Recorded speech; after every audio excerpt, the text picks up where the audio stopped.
Hey, Battle Bill, here with another video, getting into some more Season 8 Go Battle League battles, today in the Open Ultra League. Today's focus is going to be on Legacy Gyarados, and not on the Legacy move you might be expecting where for its community day, it received Aqua Tail. But we're actually going to be focusing on a Legacy fast move. We will not be using Dragon Breath Gyarados in today's video.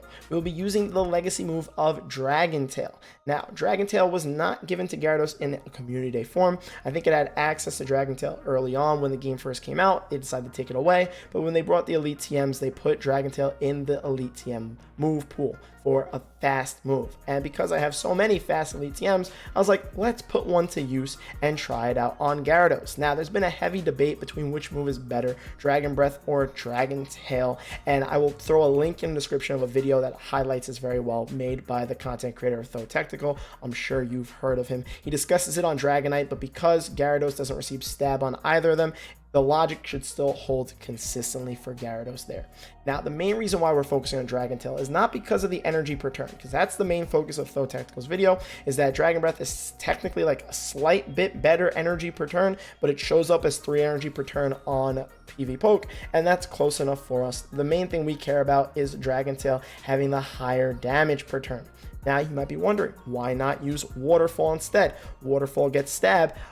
Dragon Tail and Waterfall with stab, both of them like on an equal playing field. Dragon Tail is a better move, but because Gyarados has stab on Waterfall, being a water type Pokemon, not a dragon type, Waterfall is better damage per turn, but as you'll notice, Dragon Tail is definitely better energy per turn than Waterfall is. So, Dragon Tail, is this worth it? Do you want to use an Elite Fast TM on Gyarados to test out some Open Ultra League battles? That is what today's focus is going to be. Also, if you liked this new type of intro where I kind of like highlight, go over important information of what the main focus is for the video, do let me know. And as always, don't forget to like, comment, subscribe, and let's jump into these battles. This is the team comp that we use for Gyarados. We use Dragon Tail Gyarados as the lead. We have Cresselia as a safe swap and Galarian Stunfisk as our closer. Now, there is one XL Pokemon on this team comp, but it is one of those XL Pokemon that were in a community day Pokemon, and honestly, they've showed up in so many events that I feel like you should at least have enough XLs to power it up around the 2300s, because they made it one guaranteed XL Pokemon, one XL candy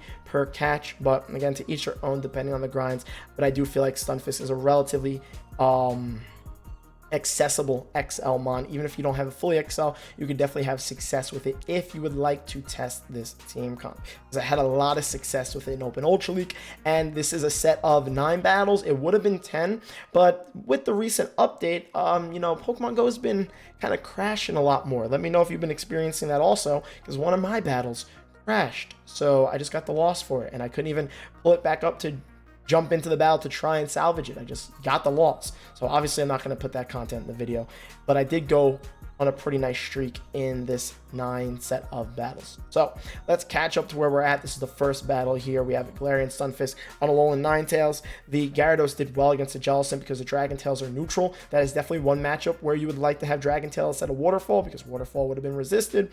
And then we were able to generate energy well to get to the crunches, which let us essentially win that lead, which now lets us line up Galarian Stunfisk against this Alolan Ninetales, which is a nice matchup for us because we can throw super effective rock slides at the Alolan Ninetales. So even though it's spamming Weather Balls, we're not too worried about it. We're going to get off another rock slide here. This will either kill or get their last shields, and then we're going to wait for whatever their last Pokemon is, which is a Politoed, and at this point it's GG. Now, one other thing we need to talk about is the move set on my Cresselia. We are running Grass Knot with Future Sight. Now, you might be wondering why that move set, especially because usually the main move sets for Cresselia are Grass Knot, Moonblast, or if you're going to run Future Sight, you run it with Moonblast. Instead, though, I'm doing neither of those things. I'm running Grass Knot with Future Sight, and it's specifically for this reason, like this matchup here against the water types.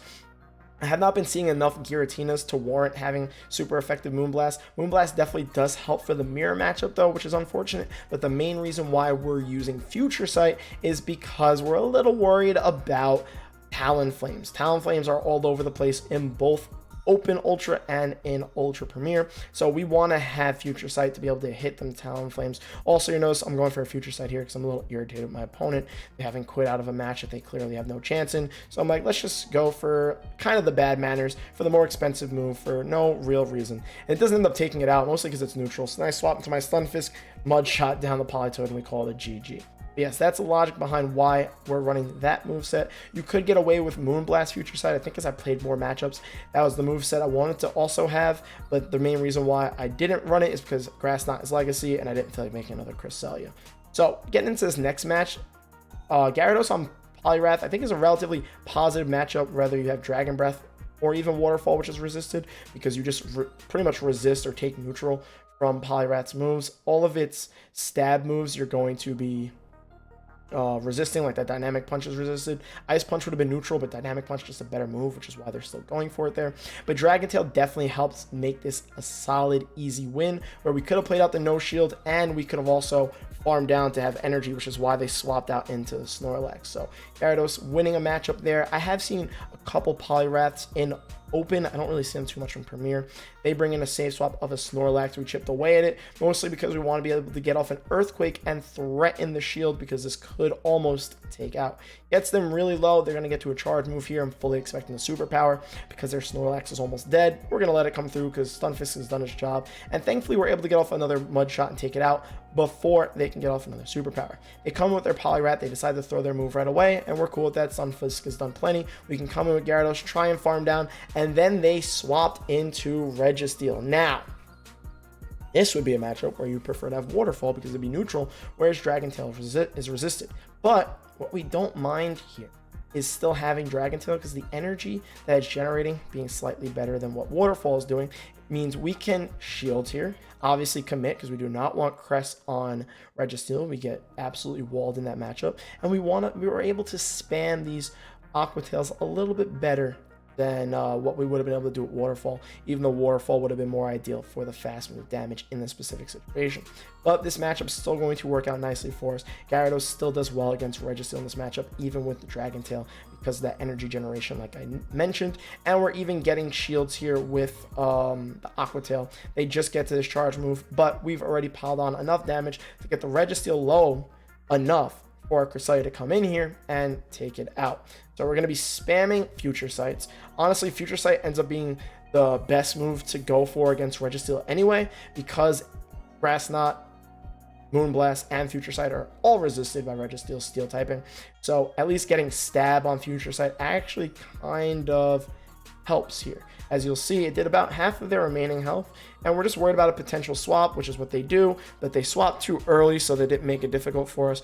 I would have overfarmed regardless, so I was fully expecting that. They decided to quit, and Cresselia is a Registeel counter confirmed. I tease. Let's get into the next matchup. Now we have Gyarados on Cresselia. Waterfall would work here well, but Dragon Tail works here a little bit better, both dealing neutral damage. We get to the crunches a little bit faster, and the crunches are what's super effective, and this is what helps us in this matchup against Cresselia, being able to get to those moves. Now, this isn't a great matchup regardless. We're going to let these moves come through. They end up going straight Grass Knot, which is going to be neutral damage, but it's a little bit cheaper than the Moonblast. They also could be doing this because of the fact that they have Future Sight, but then again, you probably want to go for Future Sight if you have it. And actually, because it's neutral, Moonblast is still a little bit better damage DPE wise. So honestly, it's a little mistake on their part to go for the Grass Knot. In all the situations, you want to go for anything but the Grass Knot. Regardless, we use a shield, but we win the lead there. They come in with their Talonflame. They get one Incinerate through. We're going to try and spam as many Aqua Tails as possible. We get a shield there, which is huge because we don't mind Stunfisk going up against a Talonflame that only has one shield. So they're going to get off a charge move here. It is going to be a Flame Charge, which is a little bit unfortunate. I mean, it's what we expected. It's unfortunate because it boosts their attack. And if we want to play out this matchup properly, we cannot shield this next Flame Charge is going to come through, even though it's super effective and boosted. It hurts. We need to time our Rock Slides perfectly so that we can get them both off to get the shield, and then potentially get the Talonflame really, really low. Actually might take out at this health. And then they pull off a really good swap, except for the fact that they're running double fire flyers. So they just caught a Rock Slide on their Charizard, which puts them in pretty much Psycho Cut range. They're going to get off a charge move here. I'm slightly concerned about being a Blast Burn, so I decided the Shields. I also know the Talonflame doesn't have a bunch of energy, and I'm not too worried about where it's at energy-wise, especially because of the fact that we were able to Psycho Cut it down. So this is the main reason why we want to have Future Sight. We can get that off on the Talonflame, and because their energy is low enough, we can use a Grass Knot here to take out their Talonflame. We're fully expecting a Brave Bird, which is fine because it's not going to take us out. It lowers their health.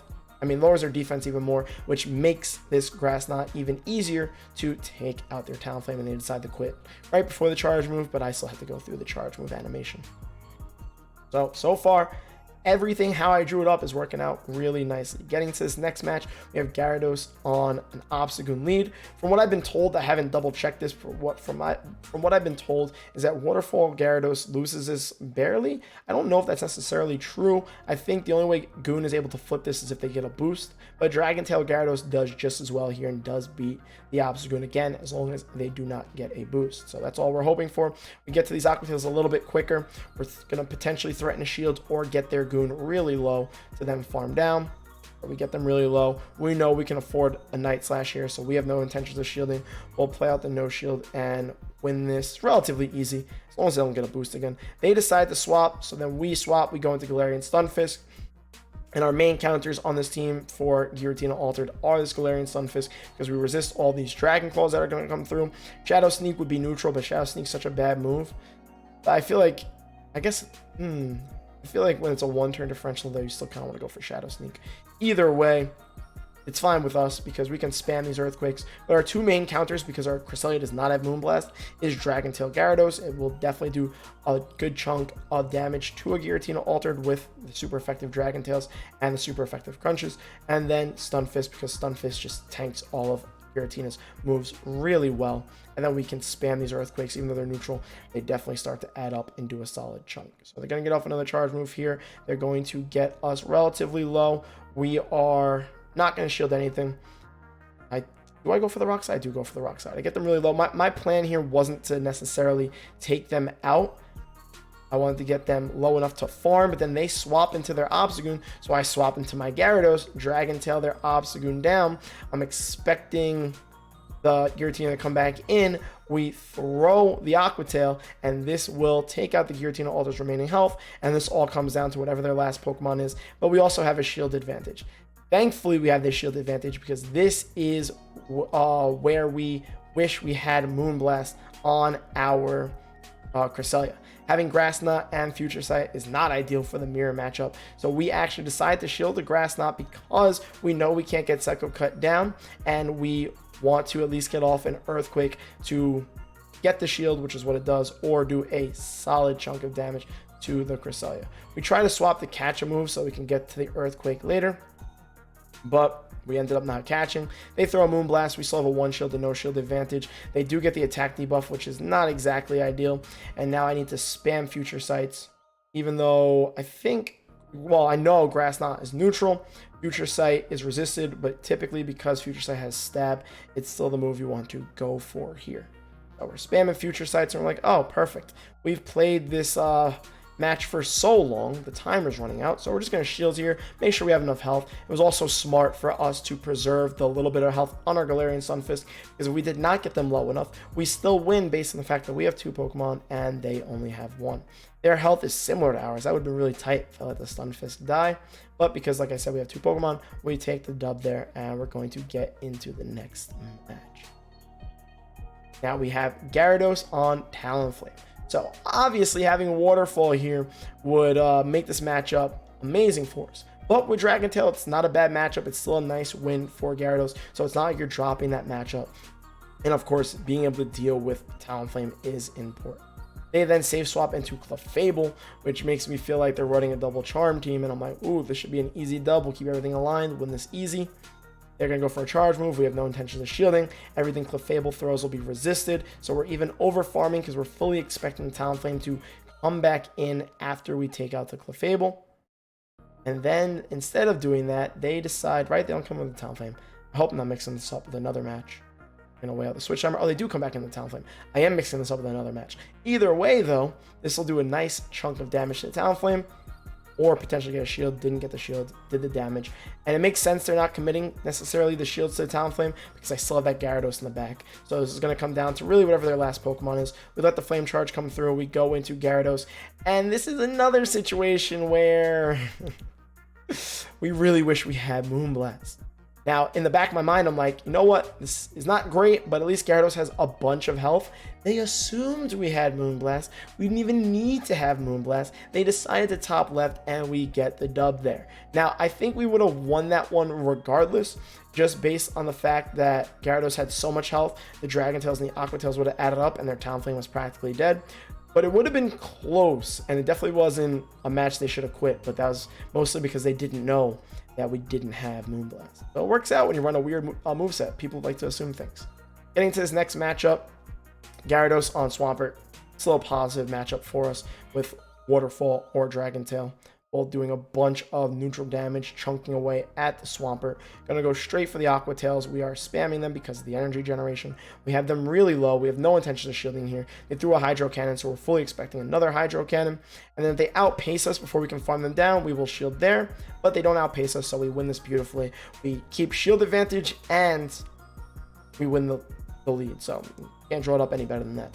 They come with an Umbreon, and we're just going to be spamming as much as we possibly can. Because Gyarados is low, they're going to commit to a Snarl down on my Gyarados, which is not exactly ideal. I'm missing a lot of bubbles. I'm doing these battles live on Twitch, so I'm very distracted typically when I do these battles, and I'm looking at chat, reading chat. So that would explain why I'm missing some of the easiest charge move bubbles in the game. But now that they had all that energy from snarling us down, they're going to spam some foul plays, but we don't mind that on our Galarian Stunfisk.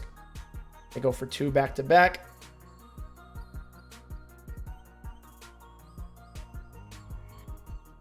They're generating more energy. We are going to let another move come through. We're not too worried about the foul plays coming through. And we're going to spam some Earthquakes on this Umbreon. Somebody actually just mentioned in chat that in the Crest Mirror, Moonblast and Grass Knot have almost the same DPE. Future Sight is much less DPE and stalls the clock less too. Interesting. That's good to know. I honestly assumed differently, and I do appreciate the correction so I can let the YouTube viewers know the straight truth and the important information. So in that situation, if you're running this moveset with Psycho Cut, Grass Knot, and Future Sight, you do want to go for the neutral Grass Knots in that situation. I'm surprised though, because Future Sight gets stabbed, but I trust my chat viewer. And this is another matchup where we're very happy we have Future Sight, and we call the Brave Bird, which is clutch, because now we can just throw Grass Knots at the Talonflame to either take it out or get the shields. We got a shield with a Grass Knot, which is great. They get to another charge move here. We have another shield, so we decide to use it because we know that we can Grass Knot this Talonflame down. As I was reading what chat said to correct the information I said earlier, I forgot exactly what point we are in this match, but we take out the Talonflame. They come back in with the Umbreon, and then we Psycho Cut down, or we try to Psycho Cut down an Umbreon. They decide to go for a foul play, but Stunfisk has too much health, and this foul play doesn't even kill us. So we're able to Psycho Cut, so apparently Psychic is a counter to Dark confirmed, and we still clinched that dub. How many more matches do I have? I think there's still like 2 or 3 more. Apparently didn't cut this one well because the end of the match took a little bit right there. But let's get into the next one. Now we have Gyarados on Machamp. Solid lead for both Dragon Tail and Waterfall. The only thing we need to be concerned about is getting Rock Slided. And that happens. That's something to worry about no matter what fast move you're running on your Gyarados. The good news is though, again, generating more energy per turn so you can threaten the Aqua Tails a little bit faster. They're going for a charge move. I get baited.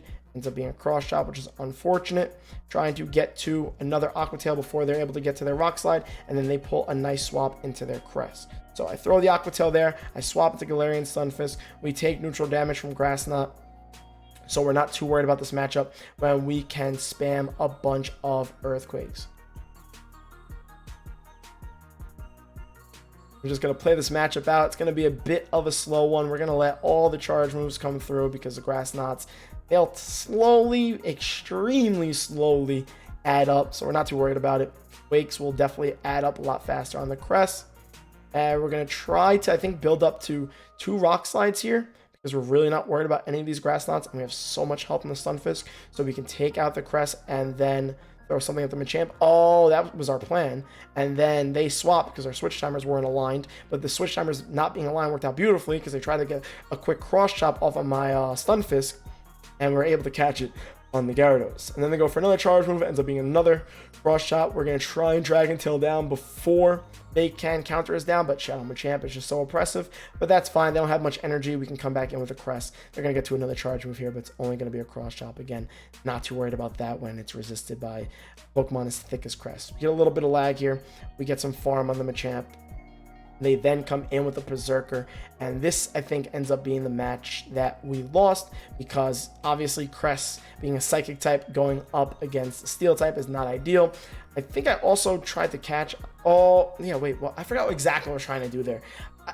It was definitely early now that I watch in hindsight, but I think in that moment I thought they were at a foul play. So I was trying to like catch a move on my Stunfisk because obviously you saw I had a bunch of energy and didn't throw, and then they swapped with their Crest, and I was like, I'm going to save all this energy and I'm going to try and mud shot down a Crest, which did not work. Just like I'm trying to Cycle Cut down this Crest, and I'm taking a bunch of charge move Moonblast damage because of it. Oh no, Grass Knot damage. Sorry, my apologies.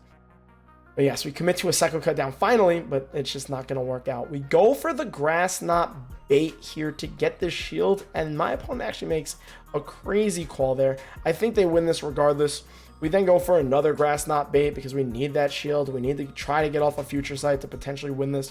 We're worried about getting Shadow Claw down, or we're worried about them being at 2 foul plays, and now they are, because even though they weren't there, or at least they didn't seem to be at a foul play, when I pulled that swap, they were extremely close, because when they came back in, they got to 2 of them very quickly, and they were just able to beat us. Now they beat us. It was a close match. I mean, the timer also almost ran out. I definitely could have played that match better, potentially put myself in a better situation to win it.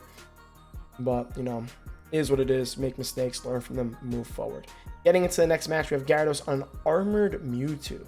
Don't see a bunch of those these days. I do feel like Armored Mewtwo actually does have a little bit of unique play from Crest, but for the most part, Crest has put Armored Mewtwo out of business. I think Armored Mewtwo's biggest selling point is the fact that it has access to Dynamic Punch, so it's not a Psychic type that gets walled by Registeel like Cresselia does.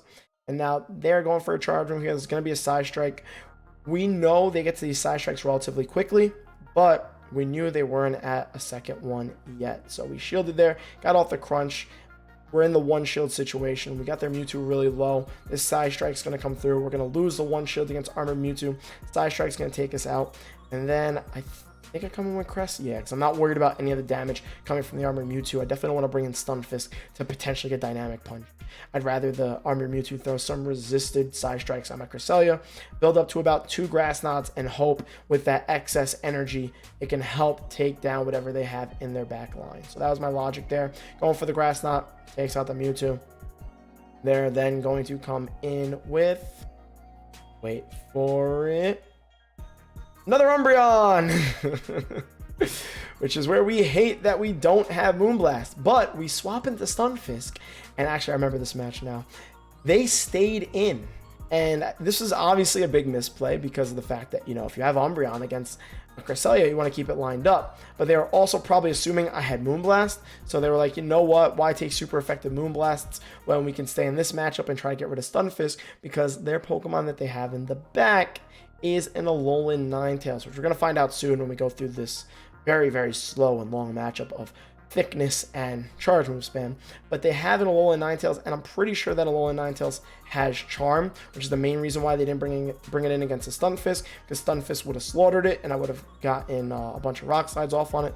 But honestly, I still think that was their play. I think letting Ninetales obviously die and try to do as much damage to the Stunfisk as possible was their best potential play to win this, because they really need to keep Umbreon lined up with the Cresselia. Instead, I take out their Umbreon. They then come in with the Alolan Ninetales, and I'm just going to be able to spam Future Sights, which works out nicely here again because of the stab. Does about 40% of the Alolan Ninetales health. We're building up a bunch of energy. We want to bait here. This might be a bit of a risky play because if they call the bait, it might set us back. They do call the bait, so I'm like, uh-oh, that sets us back.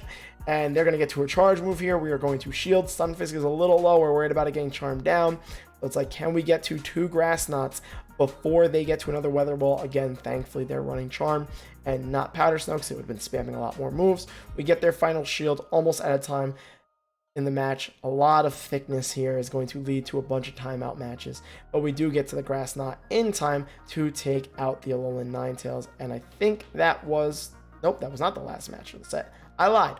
We have one more. We have Cress on Gyarados in the lead, and we're going to play this one out similar to the one we played out earlier, but I think the only reason why we won lead earlier was because we committed a shield, whereas they didn't, and I think this opponent decides to play differently. They get off a Moonblast there, gets us to about half health. Oh, that was the other part. They threw Moonblast instead of Grass Knots, which obviously is going to make a difference because both are neutral, and Moonblast is a little bit better DPE-wise, so 2 Moonblasts threatens me, whereas 2 Grass Knots didn't exactly threaten me. I end up shielding there. I'm going to go for the Crunch. This doesn't take out the Crest, so do I even get the shield? I don't get the shield. And then they swap. They swap to a Alolan Muck. So I almost set myself back there, but I think I would have been able to Dragon Tail down before they got to their next charge move. Let's say a Grass Knot would have been tight. So thankfully they swapped and didn't try to play that out. It would have been down to the wire. I go straight for the Earthquake. Honestly, I don't know what I was expecting, but I go for the Earthquake and they decide not to shield, which is beautiful because it doesn't even kill them. So I'm able to Mud Shot down, don't have to take another charge move. But then they come in with Swampert, so that explains why they didn't shield. Commit to the thing that's going to slaughter the Stunfisk, and I guess they could hope with their 2 shields on it, Swampert will do well against whatever my last Pokemon is. Thankfully, it's on a Shadow Swampert, so we just barely survive that Hydro Cannon, and we get off the Earthquake on the no shield. They decided not to shield it. Because they have 2 shields, though, I'm like, maybe I just play this out and don't take any of their shields. So I come in with Gyarados and try and Dragon Tail it down. But they get to the Hydro Cannon a little bit quicker than I would have preferred. And then I'm sitting in this matchup and I'm like, I cannot Psycho Cut down this Swampert. I'm getting really close, but I'm going to have to throw. Thankfully, Crest is thick, so we can shield the Hydro Cannon, but future Hydro Cannons aren't going to worry us too much. Ends up being a CMP tie, so this will either get one of those 2 shields that are left or take out their Swampert. They kind of need to shield to protect their Swampert just based on the fact that their other Pokemon in the back's almost dead. But because we got the shields and the Psycho Cuts are finally adding up, they can get off that EQ, and then we could almost commit to the Psycho Cut down on the Swampert. They then swap back into their own Cresselia. We get off the Grass Knot, take them out. They decide not to use that last shield, and then we take out the Swampert with the Psycho Cut. So they save one of those shields for Season 9, and that ends up being another dub, and I've had a lot of success with this team comp. Now, if you want to try it, I'm pretty confident you can have just as much success with Waterfall over Dragon Tail. I think the main part of the fact that Gyarados is Water Flying doesn't really make Dragon Tail worth the Elite TM, so let me be the test dummy to find that out for you, because even though statistically speaking, if you really want that energy generation, Dragon Tail is the play. But I think in certain situations where both are neutral, getting that extra damage, even if it's a little bit less energy with Waterfall, is just worth it. Plus, why use an Elite Fast TM? Then again, at the same time, what else do we really have Elite Fast TMs to use on? So let me know if you thought that was useful. Let me know if you liked the intro of the video being on PvPoke, kind of talking about the information. I might try to do that in the future, depending on whatever else we're testing, to try to explain the reasoning behind the video. But overall, I recommend this team comp for sure. I've had a ton of success with this team comp in Open Ultra, but I'm pretty confident you can have just as much success with Waterfall Gyarados instead of Dragon Tail. But it was definitely fun to test, and definitely fun to throw some people off when they were expecting Dragon Breath or Dragon Tail. So now, on that note, don't forget to like, comment, and subscribe. Thank you so much for watching, and I will see you all in the next video.